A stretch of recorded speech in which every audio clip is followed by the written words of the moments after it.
The New South Wales government is in a race against time to pass key legislation in the final sitting weeks of Parliament. Premier Dominic Perrottet's signature stamp duty reforms face a late challenge by the Greens, which threatens to derail the government's timeline ahead of the state's election. It's the final 2 weeks of Parliament and the clock is ticking.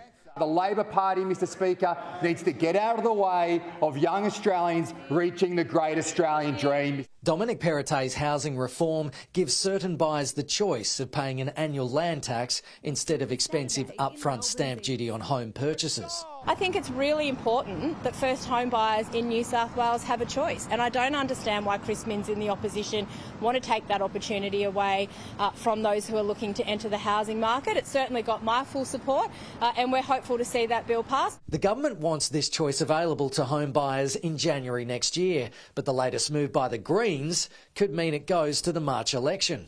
They are moving an amendment that only makes the option available after the March election, in case Labor wins.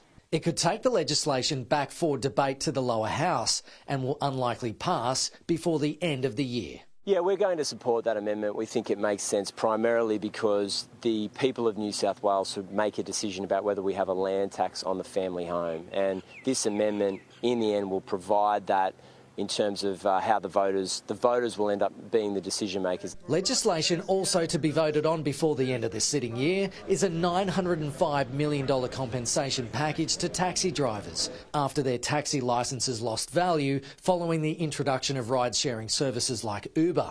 It's been a long and drawn-out fight between the coalition government and the taxi industry. The government gave the New South Wales Taxi Council 24 hours to accept their latest offer.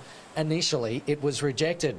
But late on Monday night, they accepted the offer on the provision compensation would not be subject to income tax.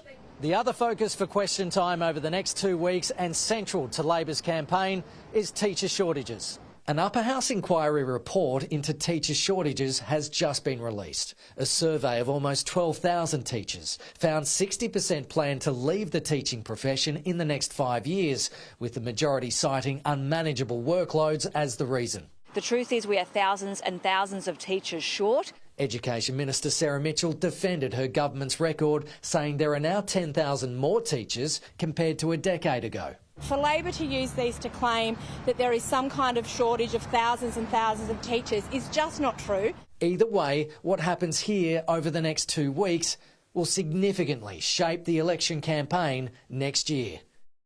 Kenny Heatley, Sky News.